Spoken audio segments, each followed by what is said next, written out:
ಜೀನಾಗೆ ಸಂಪಾದಕತ್ವದಲ್ಲಿ GMS news ಸಾಗರ ಸುತ್ತದ ಆಚೆ ಈಚೆ ಸೋಮವಾರದ ನ್ಯೂಸ್ ಅಪ್ಡೇಟ್ಗೆ ತಮಗೆ ಸ್ವಾಗತ.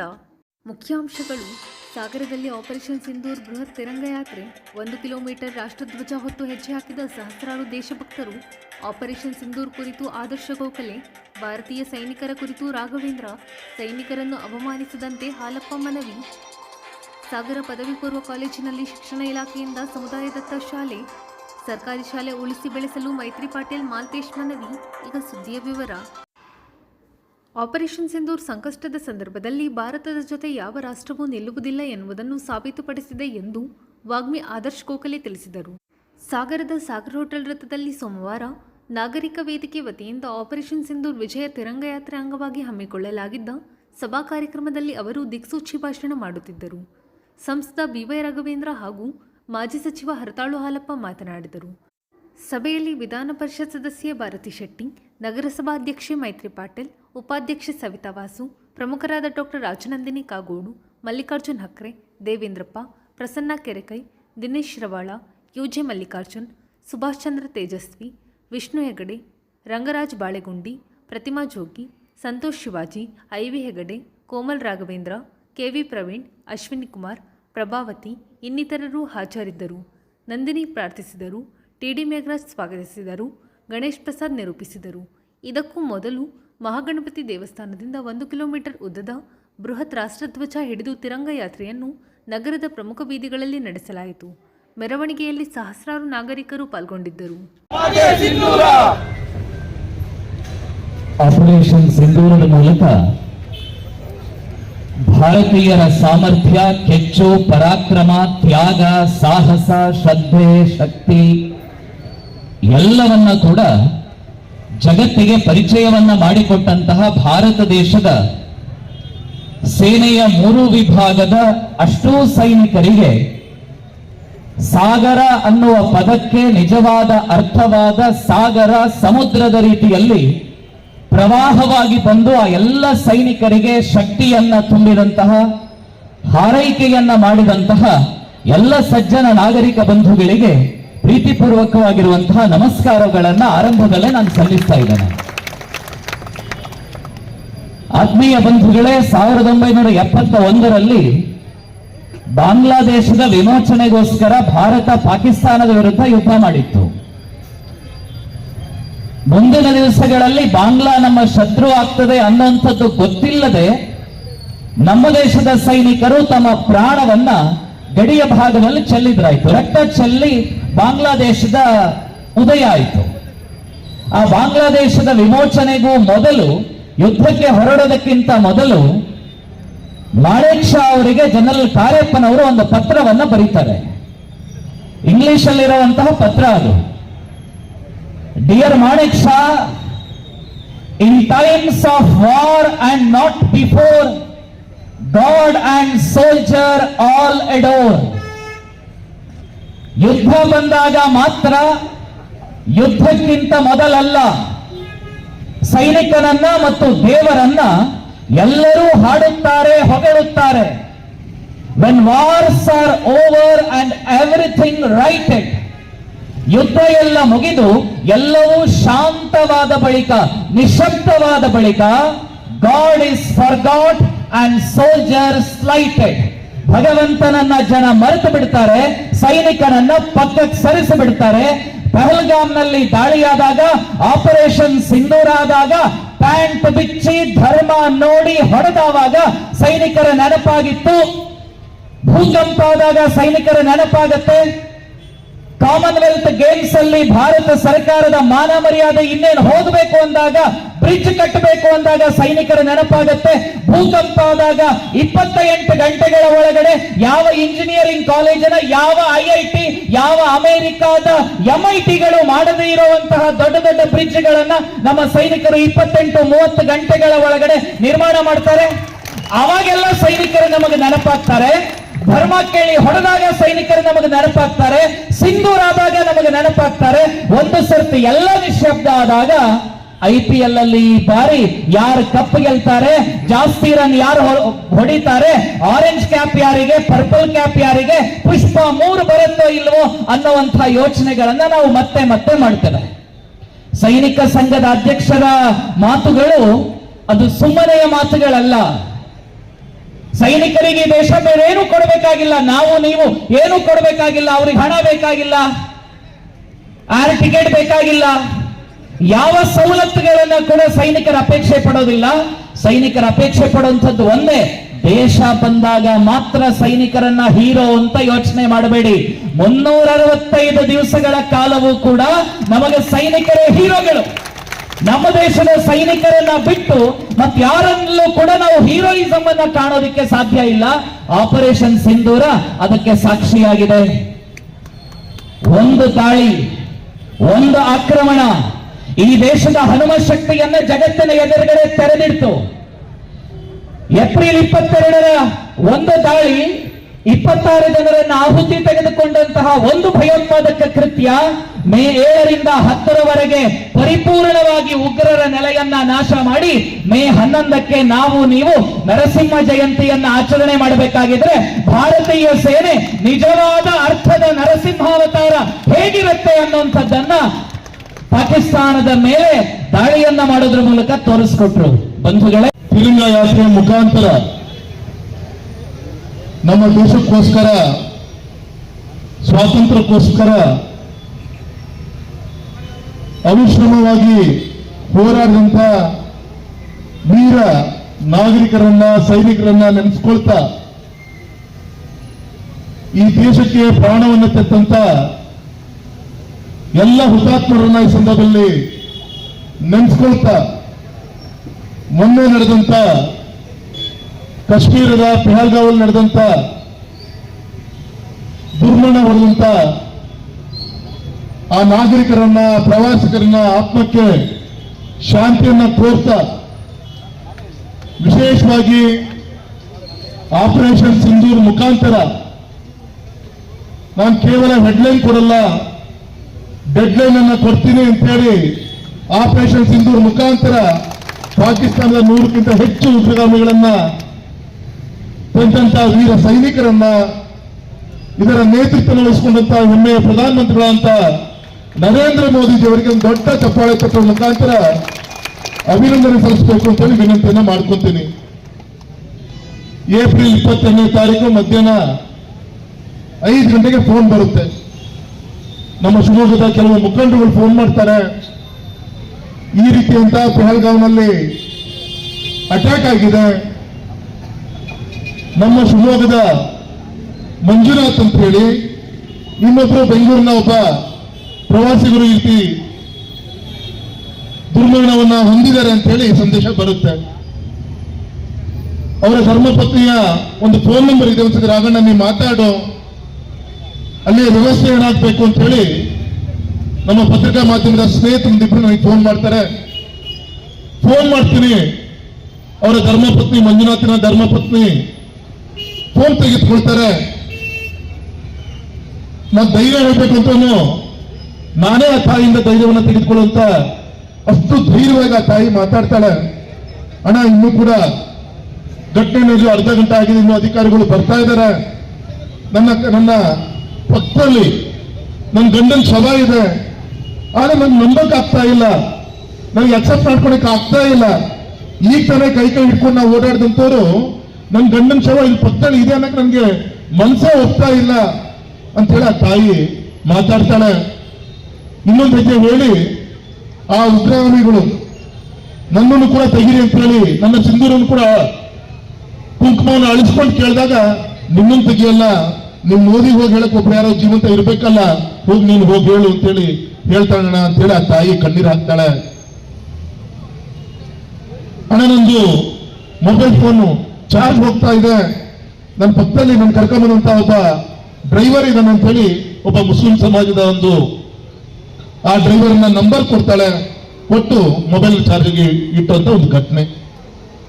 ಯಾಕಿವತ್ತು ಇಂಥ ಒಂದು ಭಾರತ ಮಾತೆಯ ಸಿಂಧೂರವನ್ನ ಮುಟ್ಟುವಂತ ಕೆಲಸವನ್ನ ಮಾಡಿದ್ರೆ ಹುಷಾರ್ ಅಂತ ಹೇಳಿ ಆಪರೇಷನ್ ಸಿಂಧೂರ್ ಮುಖಾಂತರ ನಮ್ಮ ಸ್ವಾಭಿಮಾನಿ ಸೈನಿಕರು ತನ್ನ ಜೀವದ ಹಣ್ಣನ್ನ ಮರೆತು ಬುದ್ಧಿಯನ್ನ ಕಲಿಸುವಂತ ಪ್ರಯತ್ನವನ್ನು ಮಾಡಿದ್ರಲ್ಲ.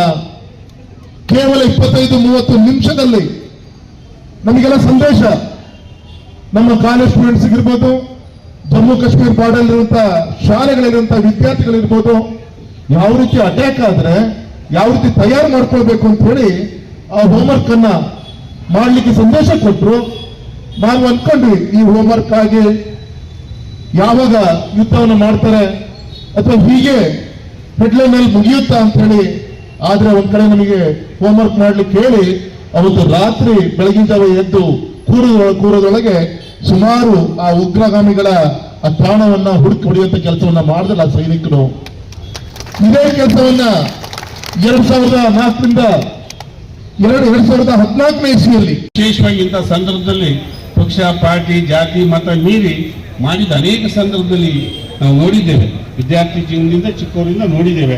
ಈಗಲೂ ಅಂಥದ್ದೊಂದು ಒಳ್ಳೆಯ ಕೆಲಸ ಮಾಡಿದ್ದಾರೆ. ಇದಕ್ಕೆ ತುಂಬಾ ವ್ಯವಸ್ಥಿತವಾಗಿ ಒಂದು ಶಾರ್ಟ್ ಟೈಮ್ನಲ್ಲಿ ಮಾಡಿದರು. ಮತ್ತು ಇಲ್ಲಿ ವಿಶೇಷ ಏನಂದ್ರೆ ಅತ್ಯಂತ ವಯಸ್ಸಾದಂಥ ಪ್ರಭಾವತಕ್ಕನೂ ಇದ್ರು ಅವರ, ಮತ್ತು ಚೂಡಾಮಣಿ ಅವರು ನಾವು ಸಣ್ಣ ಹುಡುಗರಾದಾಗಲೂ ಹಾಗೆ ಇದ್ರು, ಈಗಲೂ ಹಾಗೆ ಇದ್ದಾರೆ, ಅದೇ ಉತ್ಸಾಹದಲ್ಲಿದ್ದಾರೆ. ಇದು ನಮಗೆ ಪ್ರೇರಣೆ ಆಗಬೇಕು. ಪ್ರಭಾವತಕ್ಕ ಬಡವರು, ಪ್ರಭಾವತಕ್ಕ ಎಷ್ಟು ನಿಷ್ಠೆಯಿಂದ ಬರ್ತಾರೆ ಹೋಗ್ತಾರೆ ನೋಡಬೇಕು. ಅದೇ ರೀತಿ ಮಕ್ಕಳುಗಳಿದ್ರು, ಅದನ್ನ ನೋಡ್ಬಿಟ್ಟು ಖುಷಿಯಾಗಿ ಭಾಷಣ ಮಾಡಬಾರ್ದು. ಅದೆಲ್ಲ ರಾಘವೇಂದ್ರ ಅವರು ಆ ಮಕ್ಕಳಿಗೆ, ಹೆಣ್ಣು ಮಕ್ಕಳಿಗೆ, ಆ ಮಕ್ಕಳಿಗೆ ಏನಾದ್ರು ಹಣ್ಣು ಕೊಡೋಣ, ಎಲ್ಲಿದೆ ಅಂತ ಹುಡುಕಿದ್ರು. ಎಲ್ಲ ಸಿಕ್ಕದಲ್ಲಿ ತಗೊಂಡು ಕೊಟ್ಟರು.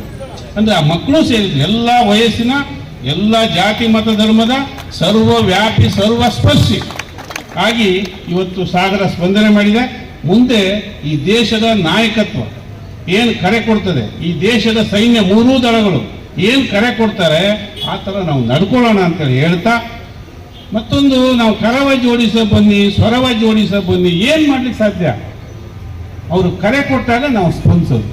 ಹೆಚ್ಚಂದ್ರೆ ಇನ್ನೂ ಸಂಕಷ್ಟಕ್ಕೆ ಹೋದ್ರೆ ನಾವು ಲಾಲ್ ಬಹದ್ದೂರ್ ಶಾಸ್ತ್ರಿ ಅವರು ಹೇಳಿದ್ರಂತ, ಊಟ ಬಿಡಿ ಅಂತ. ಈಗ ಊಟ ಬಿಡೋದು ಬೇಡ, ಊಟಕ್ಕಿದೆ, ಇನ್ನೊಂದು ಗಂಟೆ ಹೆಚ್ಚು ಶ್ರಮ ಪಡೋಣ. ಪ್ರತಿಯೊಬ್ಬರು ದೇಶಕ್ಕಾಗಿ, ಸೈನ್ಯಕ್ಕಾಗಿ ನಮ್ಮಿಂದ ಒಂದು ಗಂಟೆ ಹೆಚ್ಚು ಕೆಲಸ ಮಾಡೋದನ್ನ ಅಥವಾ ಇನ್ಯಾವುದ್ರ ರೂಪದಲ್ಲಿ ಕರೆ ಕೊಡ್ತಾರೆ ಅದನ್ನು ಮಾಡೋದ್ರ ಮೂಲಕ ಅವರು ಬೆನ್ನು ತಟ್ಟನ ಅಷ್ಟನ್ನು ಮಾಡಿದ್ರೆ ಸಾಕು. ನಮ್ಮ ಸೈನಿಕರಾದ, ನಿವೃತ್ತ ಸೈನಿಕರ ಅಧ್ಯಕ್ಷರಾದಂಥ ನಮ್ಮ ಹುಡುಗ ಅವರು ಈಗ ದೊಡ್ಡವರಾಗಿದ್ದಾರೆ, ಇರಲಿ, ಅವ್ರು ಹೇಳಿದರು ನಾವು ಅವರನ್ನು ಗೌರವಿಸೋಣ, ಅವರಿಗೊಂದು ಸಪೋರ್ಟ್ ಮಾಡೋಣ, ಆ ಮೂಲಕ ಒಂದು ಪರಿವರ್ತನೆ ಮಾಡುವಂಥ ಪ್ರಯತ್ನ ಮಾಡೋಣ ಅಂತೇಳಿ ಹೇಳಿ ಹೆಚ್ಚಿನ ಸಂಖ್ಯೆಯಲ್ಲಿ ಇವತ್ತು ಸೇರಿದ್ರಿ.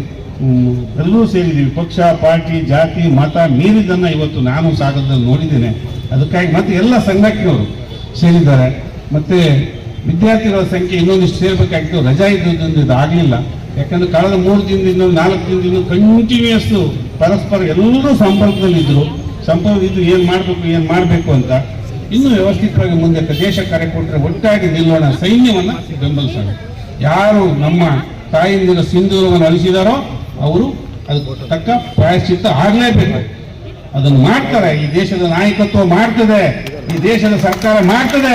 ನಮ್ಮ ಮೂರೂ ದಳದ ಸೈನಿಕರು ಏನು ಅಂತ ತೋರಿಸಿದ್ದಾರೆ. ಮತ್ತೊಂದು ಯುದ್ಧ ಆದರೆ, ಯುದ್ಧ ಹಿಂದೆ ಇದ್ದಂಗೆ ಇಲ್ಲ. ಈಗೇನಿದ್ರು ಟೆಕ್ನಿಕಲಿ ಆಗ್ತದೆ. ಹೇಗಾಗಬೇಕು ಅನ್ನೋದನ್ನು ಈ ದೇಶ ಮುಂದುವರೆದಿದೆ. ಇಡೀ ಪ್ರಪಂಚಕ್ಕೆ ಭಾರತ ಏನು ಅನ್ನೋದನ್ನು ತೋರಿಸಿದ್ರು ನಮ್ಮ ಸೈನಿಕರು, ನಮ್ಮ ಮೂರೂ ದಳಗಳು ತೋರಿಸಿದಾವೆ. ಇಡೀ ದೇಶ ಇವತ್ತು ಭಾರತದ ಕಡೆ ನೋಡ್ತಾ ಇದೆ. ದಿನನಿತ್ಯ ನೀವು ಪೇಪರಲ್ಲಿ ನೋಡ್ತಾ ಇದ್ದೀರಿ, ನಾವು ನೋಡ್ತಾ ಇದ್ದೀವಿ. ಇದನ್ನ ಈ ಕ್ಷಣದಿಂದ ಇನ್ನೂ ನಾಗಾಲೋಟದಲ್ಲಿ ಈ ದೇಶದಲ್ಲಿ ನಂಬರ್ 1, ನಂಬರ್ 2 ಆಗ್ತದೆ ನಮ್ಮ ಸೇನಾ ಪಡೆಗಳು. ಅದನ್ನು ನಾವು ಕಣ್ಣು ನೋಡಬೇಕು. ಅದಕ್ಕೆ ಬೇಕಾದ ಸಹಕಾರವನ್ನು ಕೊಡೋಣ.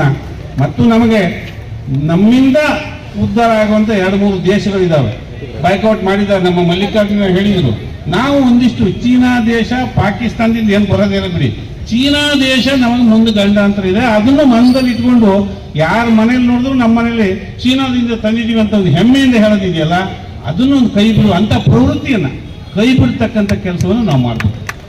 ಆ ಮೂಲಕ ನಾವು ಅವ್ರು ಕೊಟ್ಟ ವಸ್ತುಗಳನ್ನು ತಂದು ಖರೀದಿ ಮಾಡಿ ಅವ್ರಿಗೆ ದುಡ್ಡು ಕೊಟ್ಟು ನಾವು ಅವ್ರ ಕೈ ಹೊಡಿಸ್ಕೊಳ್ಳೋದು ಇರಲಿ. ಅದನ್ನೆಲ್ಲ ನಮ್ಮವ್ರು ನೋಡ್ತಾರೆ ಅಂತ ಹೇಳ್ತಾ ತಮ್ಮೆಲ್ಲರಿಗೆ ವಂದಿಸಿ ಇವತ್ತು ಯಶಸ್ವಿಗೊಳಿಸಿದ್ದಕ್ಕಾಗಿ ವಂದಿಸ್ತಾ, ಇವತ್ತು ಮಳೆ ನೋಡಿಬಿಟ್ರೆ ಯಾವ ತರ ಮಳೆ ಬಂತು ಅಂದ್ರೆ MP ಅವರೇ 3:30 4:00ವರೆಗೆ ನಾನು ಹೋಗಿ ಮಕ್ಕಳಿಗೆ ಮಲ್ಕೊಂಡ್ಬಿಟ್ಟೆ. ಸರ್ಕಾರಿ ಶಾಲೆಗಳ ಅಭಿವೃದ್ಧಿಗೆ ಸಮುದಾಯದ ಸಹಭಾಗಿತ್ವ ಮುಖ್ಯ. ಸರ್ಕಾರಿ ಶಾಲೆಗಳಲ್ಲಿ ಸಿಗುವ ಗುಣಮಟ್ಟ ಖಾಸಗಿ ವಲಯದಲ್ಲಿ ಸಿಗಲು ಸಾಧ್ಯವಿಲ್ಲ ಎಂದು ನಗರಸಭಾ ಅಧ್ಯಕ್ಷೆ ಮೈತ್ರಿ ಬಿ ಪಾಟೀಲ್ ತಿಳಿಸಿದರು. ಸಾಗರದ ಸರ್ಕಾರಿ ಪದವಿ ಪೂರ್ವ ಕಾಲೇಜು ಪ್ರೌಢಶಾಲಾ ವಿಭಾಗದಲ್ಲಿ ಸೋಮವಾರ ಶಾಲಾ ಶಿಕ್ಷಣ ಇಲಾಖೆ ವತಿಯಿಂದ ಆಯೋಜಿಸಿದ್ದ ಸಮುದಾಯದತ್ತ ಶಾಲೆ ಕಾರ್ಯಕ್ರಮ ಉದ್ಘಾಟಿಸಿ ಅವರು ಮಾತನಾಡುತ್ತಿದ್ದರು. ಪ್ರಾಥಮಿಕ ಶಾಲಾ ಶಿಕ್ಷಕರ ಸಂಘದ ಅಧ್ಯಕ್ಷ ಮಾಲ್ತೇಶ್ ಮಾತನಾಡಿದರು. ವೇದಿಕೆಯಲ್ಲಿ ನಗರಸಭಾ ಉಪಾಧ್ಯಕ್ಷೆ ಸವಿತಾ ವಾಸು, ಶಾಲಾಭಿವೃದ್ಧಿ ಸಮಿತಿ ಅಧ್ಯಕ್ಷ ನಾಗೇಂದ್ರಪ್ಪ, ಕ್ಷೇತ್ರ ಶಿಕ್ಷಣಾಧಿಕಾರಿ ಪರಶುರಾಮಪ್ಪ ಇ, ಅಕ್ಷರ ದಾಸೋಹ ಸಹಾಯಕ ನಿರ್ದೇಶಕ ಭೂಮೇಶ್, ಪ್ರಮುಖರಾದ ಡಾಕ್ಟರ್ ಅನ್ನಪೂರ್ಣ, ಲಕ್ಷ್ಮಣ್ ಆರ್ ನಾಯ್ಕ್, ದೇವೇಂದ್ರಪ್ಪ, ಮಂಜುನಾಥ್, ದತ್ತಾತ್ರೇಯ ಭಟ್, ರಾಮಚಂದ್ರಪ್ಪ, ಭಾಷಾ ಸಾಬ್ ಇನ್ನಿತರರು ಹಾಜರಿದ್ದರು. ಮಮತಾ ಪ್ರಾರ್ಥಿಸಿದರು, ಶಿವಪ್ಪ ಸ್ವಾಗತಿಸಿದರು, ಶಂಕರ್ ಶಾಸ್ತ್ರಿ ವಂದಿಸಿದರು. ವಿದ್ಯಾರ್ಥಿ ಇವುಗಳನ್ನು ನಾವು ಮುಂದೆ ಮಕ್ಕಳಿಗೆ ನಾವು ಹೇಳ್ತಾ ಹೋಗ್ಬೇಕು. ಶಾಲಾ ಶಿಕ್ಷಕರು ಇದನ್ನ ಮುಂದೆ ತರಬೇಕು. ಯಾಕಂದ್ರೆ ಇಲ್ಲಿ ಓದಿದಂತ ಮಕ್ಕಳು ಯಾವ ರೀತಿ ಸಾಧನೆ ಮಾಡಿದ್ದಾರೆ ಅಂತ ಹೇಳಿ ನೀವು ನಂಬ್ತೀರಾ ಇಲ್ಲ ಸರ್? ನಗರಸಭೆಗೆ ದಿನ ಬರ್ತಾರೆ ಸರ್, ನಮಗೆ ಒಂದು ಇನ್ಫ್ಲೂಯೆನ್ಸ್ ಮಾಡಿ ಜೂನಿಯರ್ ಕಾಲೇಜಲ್ಲಿ ಸೀಟ್ ಕೊಡಿಸಿ ಅಂತ. ಅಂದ್ರೆ ಸಾಗರದಲ್ಲಿ ನಮ್ಮ ಜೂನಿಯರ್ ಕಾಲೇಜು ಯಾವ ರೀತಿಯಾಗಿ ಮುಂದೆ ಹೋಗಿದೆ ಅನ್ನಕ್ಕೆ ಇದೇ ಒಂದು ಉದಾಹರಣೆ ಅಲ್ವಾ? ಅಂದ್ರೆ ಬೇರೆ ಯಾವುದೇ ಕಾಲೇಜಿಗೆ ಇನ್ಫ್ಲೂಯೆನ್ಸ್ ಮಾಡಿ ಅಂತ ಕೇಳೋದಿಲ್ಲ, ಸರ್ಕಾರಿ ಕಾಲೇಜುಗಳಿಗೆ, ಸರ್ಕಾರಿ ಶಾಲೆಗಳಿಗೆ ಇನ್ಫ್ಲೂಯೆನ್ಸ್ ಮಾಡಿ ಅಂತಿದ್ದಾರೆ. ಯಾಕಂದ್ರೆ ಅಷ್ಟು ಗುಣಮಟ್ಟದ ಶಿಕ್ಷಕರು ಈ ಸರ್ಕಾರಿ ಶಾಲೆಯಲ್ಲಿ ಇದ್ದಾರೆ. ನನಗೆ 2 ಜನ ನಮ್ಮ ಸಿದ್ದಾಪುರದಿಂದ ಕೇಳಿದ್ರು ಸರ್, ಲಾಸ್ಟ್ ಇಯರ್ ಅವರು ಎಲ್ಲಿ ಸೇರಿಸಬೇಕು ಅಂತ ಹೇಳಿ. ನೀವು ಸೇರಿಸಿದ್ದಾರೆ ಜೂನಿಯರ್ ಕಾಲೇಜಿಗೆ ಸೇರಿಸಿದ್ರು. ಅವರ 2 ಮಕ್ಕಳು 96 ತೆಗೆದಿದ್ರು. ಅಂದ್ರೆ ನಮ್ಮ ಜೂನಿಯರ್ ಕಾಲೇಜ್ ಅಂದ್ರೆ ನಮಗೆ ಆ ರೀತಿ ಹೆಮ್ಮೆ ಇದೆ. ಸರ್ಕಾರಿ ಶಾಲೆ ಮಕ್ಕಳನ್ನ ತುಂಬಾ ಚೆನ್ನಾಗಿ ನೋಡ್ಕೊಳ್ತಾರೆ. ಅವರಿಗೆ ಒಂದು ಮಕ್ಕಳಿಗೆ ಏನ್ ಬೇಕು ಅಂದ್ರೆ ಭೂಮೇಶ್ ಸರ್ ಈಗ ಹೇಳಿದ್ರು, ಆಟದ ಜೊತೆಗೆ ಪಾಠ ಇರ್ತದೆ ಅವರಿಗೆ. ಅಂದ್ರೆ ಒಂದೇ ಅಂದ್ರೆ ಬಾಯಿಪಾಠ ಮಾಡುವುದು ಇರೋದಿಲ್ಲ, ಎಲ್ಲಾ ರೀತಿಯ ಶಿಕ್ಷಣ ಕೂಡ ಇಲ್ಲಿ ಸಿಗ್ತದೆ. ಬಂದ ತಕ್ಷಣ ವೆಲ್ಕಮ್ ಮಾಡ್ತೀವಿ ಅಂದ್ರು, ಅವರಿಗೆ ಹಾಲನ್ನ ಕೊಡ್ತೀವಿ, ಮೊಟ್ಟೆಯನ್ನ ಕೊಡ್ತೀವಿ, ಊಟವನ್ನ ಕೊಡ್ತೀವಿ. ಆ ರೀತಿಯಾಗಿ ಒಂಥರ ಮನೆಯ ವಾತಾವರಣ ಸರ್ಕಾರಿ ಶಾಲೆಯಲ್ಲಿ ಸಿಗುತ್ತೆ. ಈ ರೀತಿಯಾದ ಶಿಕ್ಷಣ ನಮ್ಮ ಸರ್ಕಾರಿ ಶಾಲೆಯಲ್ಲಿ ಸಿಗೋದ್ರಿಂದ ನಮ್ಮ ಶಾಲೆ ನಮ್ಮ ಜವಾಬ್ದಾರಿ ಅಂತ ಹೇಳ್ಬಿಟ್ಟು ಶಿಕ್ಷಕರು ಕೂಡ ಇದರಲ್ಲಿ ಹೆಚ್ಚಿನ ಒಂದು ಒಲವನ್ನು ಮೂಡಿಸಿದ್ರು. ಅಂದ್ರೆ ನೀವು ಕೊಡ್ತೀರಾ, ಇದುವರೆಗೂ ಕೊಟ್ಟಿರ್ತಕ್ಕಂಥದ್ರಿಂದನೇ ಇಷ್ಟು ಒಳ್ಳೆಯ ಫಲಿತಾಂಶ ಬಂದಿರೋದು. ಇನ್ನು ಮುಂದೆ ಕೂಡ ಈ ಸರ್ಕಾರಿ ಶಾಲೆ ಯಾವ ರೀತಿ ಬೆಳಿಬೇಕು ಅಂದ್ರೆ ಸಾಗರದಲ್ಲಿ ಈಗ ಎಲ್ಲೋ ನಾವು ತಗೊಂಡೋಗಿ ಸೌತ್ ಕೇಂದ್ರ ಬಿಡ್ತೀವಿ, ಆದ್ರೆ ನಮ್ಮ ಮಕ್ಕಳನ್ನ ನಮ್ಮ ಸಾಗರದಲ್ಲೇ ಉಳಿಸ್ಕೋಬೇಕು ಅಂತ ಹೇಳ್ಬಿಟ್ಟು ನಮ್ಮ ಶಾಲೆ ಆ ಮಟ್ಟಕ್ಕೆ ಬೆಳಿಬೇಕು ಅಂತ ಹೇಳಿ ನನ್ನದೊಂದು ವಿನಂತಿಯನ್ನ ಮಾಡ್ತೇನೆ. ಮತ್ತೆ ಮಕ್ಕಳಿಗೆ ನಾವು ಧೈರ್ಯವನ್ನ ತುಂಬಿಸಬೇಕು. ಈಗ ಏನು ಮಾರ್ಕ್ಸ್ ಮಾತ್ರ ಅಲ್ಲ, ಈಗ ಏನಿದ್ರು SSLC PUC ವರೆಗೆ ಮಾರ್ಕ್ಸ್ ಅನ್ನ ಕೇಳ್ತಾರೆ. ಮುಂದೆ ಹೋದ ತಕ್ಷಣ ಅವರ ಒಂದು ಅಂದ್ರೆ ಅವರ ಬುದ್ಧಿವಂತಿಕೆಯಿಂದ ಮುಂದೆ ಹೋಗಿ ಶಿಕ್ಷಕರು ಮಾಡ್ಬೇಕು. ಈಗ ಏನಿಲ್ಲ ಮಾರ್ಕ್ಸ್ ನನಗೆ ಯಾರನ್ನೇ ಕೇಳಿ 90% ಮೇಲ್ಗಡೆ ಇದ್ದಾರೆ, ಅದರಿಂದ ಕೆಳಗಡೆ ಬಂದಂತವ್ರು ಕುಗ್ಗುವಂತ ಪರಿಸ್ಥಿತಿ ಇರಲ್ಲ. ಆಗ್ಲೂಬಾರ್ದು. ಅವರು ಕೂಡ ಏನೇ ಮುಂದೆ ಯಾವುದೋ ಒಂದು ಕ್ಷೇತ್ರದಲ್ಲಿ ಮಾರ್ಕ್ಸ್ ಒಂದೇ ಅಲ್ಲ, ನೀನು ಮಕ್ಕಳಿಗೆ ನೀನು ಯಾವ ಕ್ಷೇತ್ರದಲ್ಲಿ ಮೂಡಿಸುವಂತ ಕಾರ್ಯಕ್ರಮಗಳಾಗಬೇಕು. ಓದೋದು ಒಂದೇ ಅಲ್ಲ, ಓದೋದ್ರ ಜೊತೆಗೆ ಆಟ ಪಾಠ ಮತ್ತೆ ಸಾಂಸ್ಕೃತಿಕ ಕಾರ್ಯಕ್ರಮ. ಭಾರತದಲ್ಲಿ 100% ಶೇಕಡ 100 ಮಕ್ಕಳು ಅಂತಂದ್ರೆ 70% ಮಕ್ಕಳು ಸರ್ಕಾರಿ ಶಾಲೆಯಲ್ಲೇ ಓದ್ತಾ ಇದ್ದಾರೆ. 30% ಮಕ್ಕಳು ಮಾತ್ರ ಪ್ರೈವೇಟ್ ಶಾಲೆಯಲ್ಲಿ ಓದ್ತಾ ಇದ್ದಾರೆ. ಪ್ರೈವೇಟ್ ಶಾಲೆಗಳು ಎಲ್ಲಿದ್ದಾವೆ? ಸಿಟಿಯಲ್ಲಿ ಮಾತ್ರ ಇದ್ದಾವೆ. ಬಟ್ ಏನು ಹೇಳಲಿಕ್ಕೆ ಬಯಸ್ತಂದ್ರೆ, ಈಗ ಬಂದಿರ್ತಕ್ಕಂಥ ರಿಸಲ್ಟ್ ನಮ್ಮ ತಾಲೂಕಲ್ಲಿ SSLC ರಿಸಲ್ಟ್ ಅನ್ನ ತಗೊಂಡ್ರೆ ನಾವು ಡಿಸ್ಟ್ರಿಕ್ಟಿಗೆ 2ನೇ ಸ್ಥಾನದಲ್ಲಿದ್ದೀವಿ. ಹಾಗೆಯೇ NMMS ಎಕ್ಸಾಮ್ ಅಷ್ಟೇ ರಾಜ್ಯದಲ್ಲಿ ಪ್ರತಿಷ್ಠಿತ ಸ್ಥಾನವನ್ನು ನಾವು ಪಡೆದಿದ್ದೇವೆ. ಇದಕ್ಕೆಲ್ಲ ಕಾರಣ ಏನಂದ್ರೆ ನಮ್ಮ ತಾಲೂಕಿನ ಶಿಕ್ಷಕರ ಪರಿಶ್ರಮ, ಇಲಾಖೆಯಲ್ಲಿ ಮಾನ್ಯ ಕ್ಷೇತ್ರ ಶಿಕ್ಷಣಾಧಿಕಾರಿಗಳು ಸಲಹೆ ಮೇರೆಗೆ ಇಲಾಖೆಯ ಎಲ್ಲ ತರದ ಅಧಿಕಾರಿಗಳು ಕೈಗೊಂಡಿರ್ತಕ್ಕಂಥ ವಿನೂತನ ಕಾರ್ಯಕ್ರಮಗಳು ಇವತ್ತು ಈ ಪ್ರಗತಿಗೆ ಕಾರಣವಾಗಿದೆ ಅಂತ ಹೇಳಲಿಕ್ಕೆ ನಾನು ಬಯಸ್ತಾ ಇದ್ದೇನೆ. ಜೊತೆಗೆ ಏನು ಅಂದ್ರೆ ಇವತ್ತು ಭೌತಿಕವಾಗಿ ಸ್ವಲ್ಪ ಹಿನ್ನಡೆಯನ್ನ ನಾವು ಕಾಣ್ತೇವೆ. ಭೌತಿಕವಾಗಿ ಅಂದ್ರೆ ಬಿಲ್ಡಿಂಗ್ಸ್ ಬೇರೆ ಬೇರೆ. ಯಾಕೆಂದ್ರೆ ಎಲ್ಲದನ್ನೂ ಸರ್ಕಾರ ಮತ್ತು ಇಲಾಖೆಯನ್ನು ನೆಚ್ಕೊಂಡು ಹೋಗ್ಲಿಕ್ಕೆ ಆಗೋದಿಲ್ಲ. ಹಾಗಾದ್ರೆ ನಮ್ಮ ಶಾಲೆ ನಮ್ಮ ಜವಾಬ್ದಾರಿ ಕಾರ್ಯಕ್ರಮದ ಕಾನ್ಸೆಪ್ಟ್ ಏನು ಅಂದ್ರೆ, ಹಾಗಾದ್ರೆ ನಮ್ಮ ಜವಾಬ್ದಾರಿ ಏನು? ಪೋಷಕರ ಜವಾಬ್ದಾರಿ ಏನು? ಶಿಕ್ಷಕರ ಜವಾಬ್ದಾರಿ ಏನು?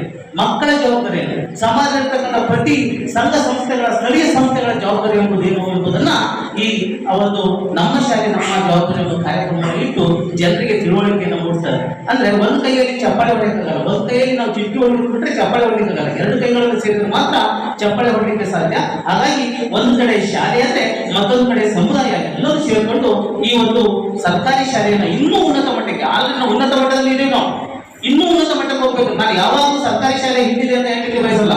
ನಾನು ರಿಸಲ್ಟ್ ಎಲ್ಲ ಹೇಳಿದ್ದೀನಿ, ಈಗ ಮಕ್ಕಳ ಸಂಖ್ಯೆಯಲ್ಲೂ ಹೇಳಿದ್ದೀನಿ. ಮಕ್ಕಳ ಸಂಖ್ಯೆ ನೋಡಿದ್ರೆ ನಾವು 100ಕ್ಕೆ 70% ಸರ್ಕಾರಿ ಶಾಲೆಯಲ್ಲೇ ಇದ್ದಾರೆ ಮಕ್ಕಳು. ಇದು ಸೋಮವಾರದ ಸಮಗ್ರ ಸುದ್ದಿ. ನಿರಂತರ ಸುದ್ದಿಗಾಗಿ ನೋಡ್ತಾ ಇರಿ GNS ನ್ಯೂಸ್. ನಮಸ್ಕಾರ.